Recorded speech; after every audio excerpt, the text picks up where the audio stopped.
Maharaja Agrasen online class में आप सभी का स्वागत है। आज अपना नया टॉपिक होगा वर्णों का उच्चारण स्थान। वर्ण कैसे बोले जाते हैं, इसके बारे में आज अपने अध्ययन करेंगे। वर्णों के उच्चारण स्थान के लिए महर्षि पाणिनि ने व्याकरण में कुछ एक सूत्र हमें प्रदान किए हैं। उन सूत्रों की सहायता से हम समझने का प्रयास करेंगे कि किस प्रकार से वर्णों का उच्चारण स्थान होता है। जैसे पहला इन्होंने बताया है, एक कुहे विसर्जनीय नाम कंठ है। जैसे ए, आ और क वर्ग, ये सारे जो हैं कंठ से बोले जाते हैं। जैसे हम बोल के देखते हैं कोई शब्द, जैसे ए, आ, के, खे, गे, घे, अड़े, तो ये सारे शब्दों की आवाज जो है हमारे गले से निकल रही है। हमारी जीवा जो है जिस स्थान को स्पर्श करती है, जहां से आवाज आती है, उसको उच्चारण स्थान कहते हैं। तो ये जो है ए, आ, के वर्ग पूरा, ये इन सब का उच्चारण स्थान हमारा कंठ है। इसका सूत्र है ए कुहे विसर्जनीय नाम कंठ है। दूसरा जो है वो है ईचू येसा नाम तालु, यानी ई, ह्रस्व ई और दीर्घ ई यानी ई, उसके बाद चे वर्ग पूरा, चे, छे, जे, झे, ये और एक से। ये इनको जब हम बोलते हैं तो हमारी जीवा हमारे तालु को स्पर्श करती है। हमारी जीवा तालु को स्पर्श करती है, इसलिए इनका उच्चारण स्थान तालु है। ईचू येसा नाम तालु, मतलब ई और चे वर्ग पूरा, इसके अलावा से, पहला से, ये इसका उच्चारण स्थान, इनको बोलते समय हमारी जीवा जो है वो तालु को स्पर्श करती है, इसलिए इनका उच्चारण स्थान तालु है। आगे है तीसरा सूत्र, रीटू रसना नाम मूर्धा। मूर्धा यानी दांतों से ऊपर का जो स्थान है वो मूर्धा कहलाते हैं। तो जैसे हम इन शब्दों का उच्चारण करते हैं, री, टे, ठे, डे, ढे, अणे और दूसरा से, ये जो से है इसका स्थान मूर्धा है। जैसे हम बोलते हैं, उच्चारण करते हैं, तो हमारी जीवा इनसे टकराती है। अगला जो है वो है लृतु लसा नाम दंता, यानी लृ, ते वर्ग के सारे अक्षर ते, थे, दे, धे और ने, इनको बोलते हैं तो हमारी जीवा जो है हमारे दांतों को स्पर्श करती है, इसलिए इनका उच्चारण स्थान हमारे दांत हैं। उसके बाद अगला जो सूत्र है, उपधे मानिया नाम ओष्ठो। जैसे ऊ बोलते हैं, हमारी जीवा सिर्फ होठों से बोला जाता है, होठों से उच्चारण हो रहा है, तो इसका उच्चारण स्थान होठ है। ऊ, पे, फे, बे, यानी हम आसानी से बोल के देखेंगे तो हमें खुद ही प्रतीत हो जाएगा कि हमारा इन शब्दों का उच्चारण स्थान क्या है। जैसे ऊ, पे वर्ग में पे, फे, बे, भे और मैं, और इनका उच्चारण स्थान होठों से होता है, ओष्ठौ। अगला है इये में अड़े, अणे, ना नाम नासिका च, यानी जो पांचवें अक्षर है इनका उच्चारण स्थान जो है वो नासिका की सहायता से होता है। जैसे नाक में बोला जाता है, अनुस्वार वाले जो पांचवा अक्षर है, इये, में, अड़े, अणे, ने, जो आधे अक्षर हैं, इनको अपने जो है नासिका की सहायता से बोला जाता है। इसके अलावा अगला सूत्र है एदतौ कंठ तालु, यानी ए और आई ऐसे शब्द हम बोलते हैं तो कंठ और तालु यानी जीभ आवाज कंठ से आती है, जीवा तालु को सप्रेस करती है, तो इनका उच्चारण स्थान कंठ और तालु है। इसी प्रकार ओ औ ये जो दो स्वर हैं इनका उच्चारण स्थान ओ धातु कंठोष्ठम, ओ धातु कंठोष्ठम यानी कंठ और होठों के द्वारा इनको बोला जाता है। आवाज कंठ से आ रही है, जीवा होठों से मतलब आवाज निकल रही है, तो इनका उच्चारण स्थान कंठ और होठ है, कंठोष्ठ कह सकते हैं हम। इसके अलावा वैकारस्य दंतोष्टम यानी वे एक ऐसा शब्द है, वे शब्द जो है जो अंतस्थ वर्णों में आता है, इसका उच्चारण स्थान दंतोष्ठ होता है। दांतों और ओठों के संयोग से जो है इसको बोला जाता है। इसके अलावा अगला है जीवा मूल्यस्य जीवा मूलम यानी कै और ख जो होते हैं इस प्रकार के लिखे हुए कई जगह आपको मिलेंगे, ये जीवा मूल्य शब्द कहलाते हैं। इनका उच्चारण स्थान जीवा के मुख्य भाग से होता है। इसके अलावा अनुस्वार, अनुस्वार जो होता है संस्कृत में आपने देखा होगा अनुस्वार इस प्रकार से अनुस्वार, तो नासिका अनुस्वार से, अनुस्वार जो है वो नासिका के द्वारा बोले जाते हैं। इसका सूत्र है नासिका अनुस्वार से यानी अनुस्वार जो है वो नासिका की सहायता से बोले जाते हैं।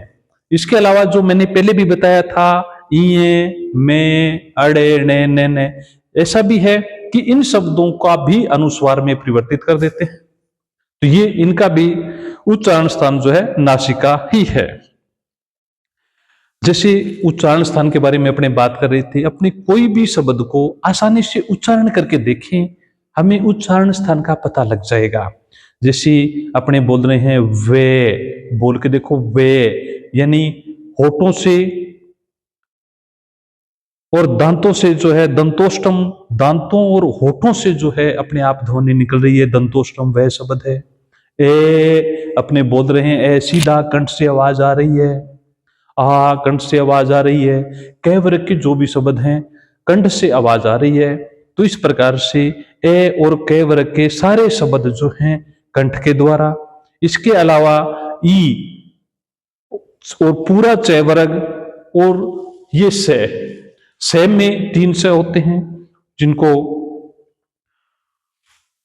सल प्रत्याहार में, इनमें जो है पहला से ये तालु की सहायता से बोला जाता है। बोल के देख लो से 3 से बोलते हैं।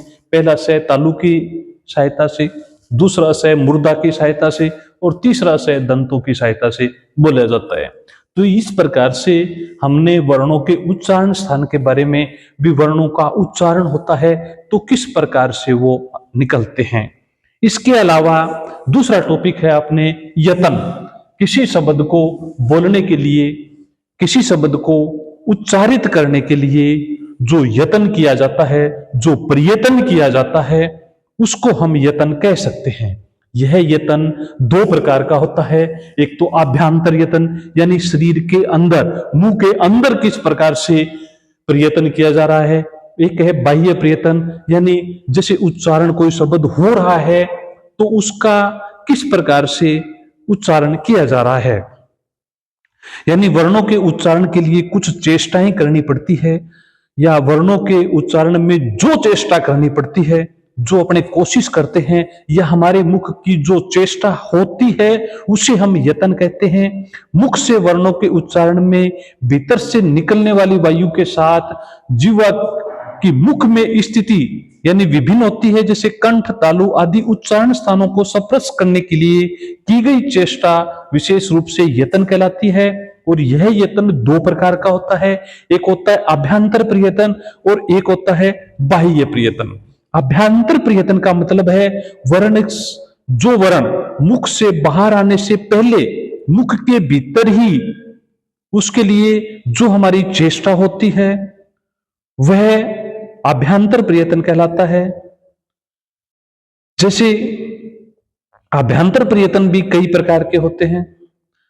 प्रकृष्टो यत्न प्रयत्न है, इसका अनुभव उच्चारण करने वाला ही कर सकता है, क्योंकि ये जो प्रयत्न है उसके मुख के अंदर होते हैं। आभ्यंतर प्रयतन को केवल जो उच्चारण कर रहा है वही महसूस कर सकता है, सामने वाले को महसूस नहीं होता है।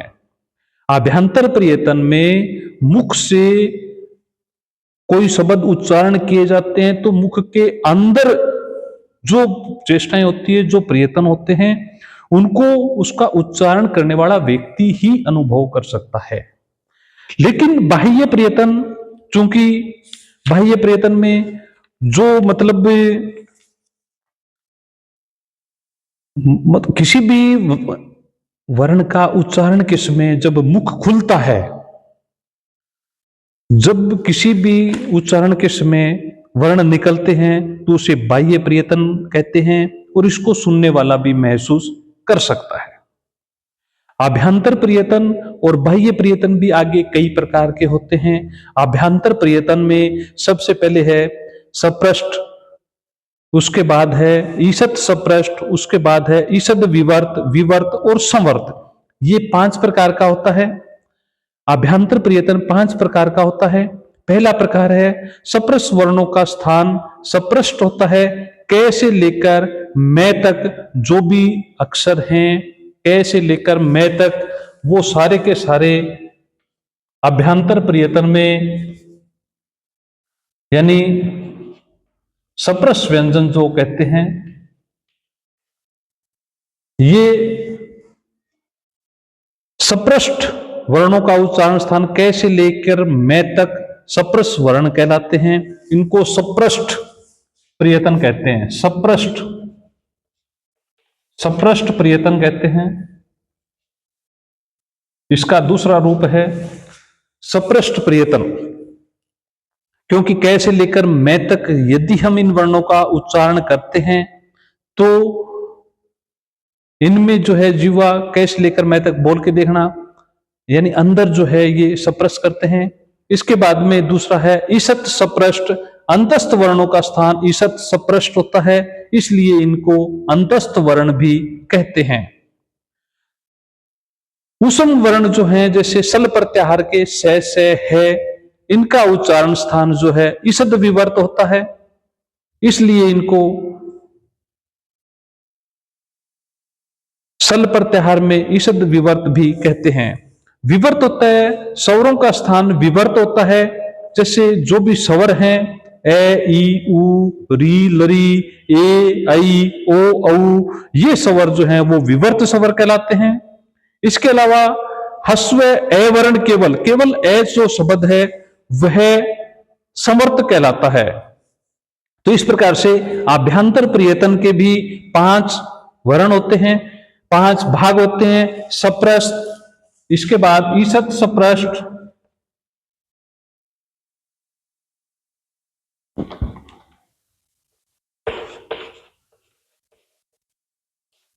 इसमें क से लेकर मैं तक, क से मैं तक सारे शब्द जो हैं, जो सप्रस व्यंजन कहलाते हैं, वो सप्रष्ट अभ्यंतर में आते हैं। ईषद सप्रष्ट में जो शब्द यण प्रत्याहार के हैं, ये रे ले और वे, ये जो है ईषद सप्रष्ट में आते हैं। इसके अलावा ईषद विवर्त, थोड़ी सी जगह शॉर्टेज है, ईषद विवर्त, इसमें जो है सल प्रत्याहार के जो शब्द हैं से और है, वो सारे जो हैं ईषद विवर्त के अंतर्गत आते हैं। इसके अलावा विवर्त, विवर्त में जो भी अच प्रत्याहार हैं, जैसे सारे के सारे स्वर जो हैं वो विवर्त में आते हैं।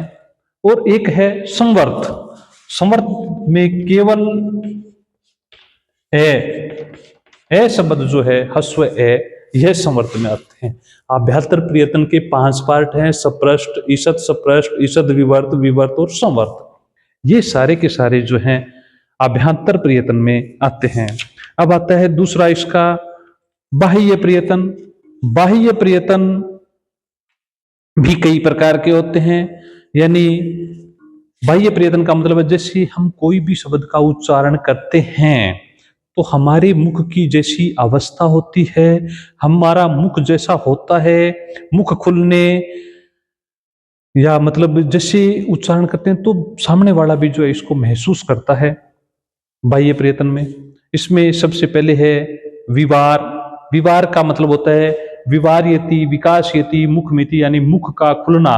वर्णों के उच्चारण करते समय जो मुख खुलता है, मुख का जो आकार होता है, जैसे किसी उच्चारण में मुख थोड़ा खुलता है, किसी में ज्यादा खुलता है, तो जिन वर्णों के उच्चारण में मुख खुलने को जो है विवार कहते हैं, जिन वर्णों के उच्चारण करते समय मुख खुलता है उनका विवार यतन कहा जाता है। जैसे फे, छे, ठे, थे, चे, टे, ते, के, पे, से, ये वर्ण विवार कहलाते हैं। जब मुख खुलता है तो उसको विवार कहते हैं, और मुख जब बंद होता है, कुछ वर्णों के उच्चारण में मुख बंद भी होता है, जैसे गे, घे, डे, यानी मुख ज्यादा नहीं खुलता है, तो इसको संवार कहते हैं। मुख का संकुचित होना, जिन वर्णों के उच्चारण करते समय मुख संकुचित होता है उनको संवार वर्ण कहते हैं। एक हो गया विवार और एक हो गया संवार। मुख खुलने को विवार कहते हैं, मुख बंद करने को संवार कहते हैं। तीसरा है समास। कुछ वर्णों के उच्चारण में समास चलता है तो उसे समास कहते हैं। कुछ वर्णों के उच्चारण में समास चलता है तो उसको समास वर्ण कहते हैं। कुछ में जैसे घोष वर्णों के उच्चारण में जो गूंज होती है उसे घोष वर्ण कहते हैं। वर्णों के उच्चारण करते समय जो गूंज होती है तो उनको घोष कहते हैं, और गूंज नहीं होती है तो उनको अघोष कहते हैं। गूंज नहीं होती है तो उनको अघोष वर्ण कहते हैं। इस आधार पर भी जो है दो पार्ट हो गए इसके, घोष और अघोष। एक है अल्प प्राण और महाप्राण। अल्प प्राण और महाप्राण। एक है महाप्राण। अल्प प्राण का मतलब है कि उच्चारण में करते समय प्राण वायु जब अंदर की ओर जाती है, थोड़ी जाती है तो उसको अल्प प्राण कहते हैं। जब वायु अधिक अंदर जाती है तो उसको महाप्राण कहते हैं। कुछ शब्दों के उच्चारण को जैसे के, खे, अड़े, चे, छे, इए, यानी पहला और दूसरा अक्षर है, इनको अल्प प्राण कहते हैं। कुछ जो है प्राणवायु के अधिक उपयोग को महाप्राण कहते हैं, जिनके उच्चारण में अधिक यत्न यानी ज्यादा प्रयास करना पड़ता है, प्राणवायु ज्यादा व्यय होती है, तो ऐसे वर्णों को महाप्राण कहा जाता है। इसके अलावा इसके उदात, अनुदात और स्वरित तीन प्रकार और भी हैं। उदात,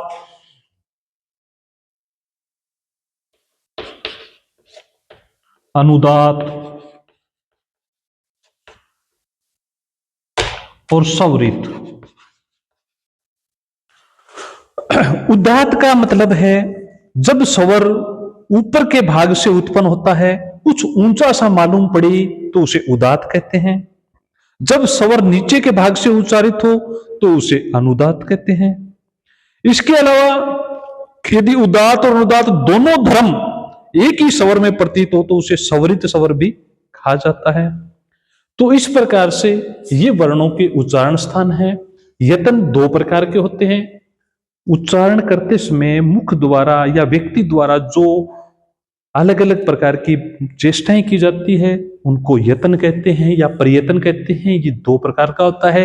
एक तो आंतरिक, किसी भी शब्द का उच्चारण करने के लिए हमारे अंदर जो भाव उत्पन्न होते हैं, जो चेष्टाएं उत्पन्न होती हैं अंदर, उनको अभ्यंतर प्रयत्न कहते हैं। इसको केवल उच्चारण करने वाला ही महसूस कर सकता है, सामने वाला नहीं। दूसरा है बाह्य प्रयत्न। बाह्य प्रयत्न मतलब शब्दों के उच्चारण में बाहर हमारी जो चेष्टा होती है उसको बाह्य प्रयत्न कहते हैं। इसको सामने वाला भी महसूस कर सकता है। इनके अलग अलग प्रकार होते हैं। धन्यवाद। कौन जी?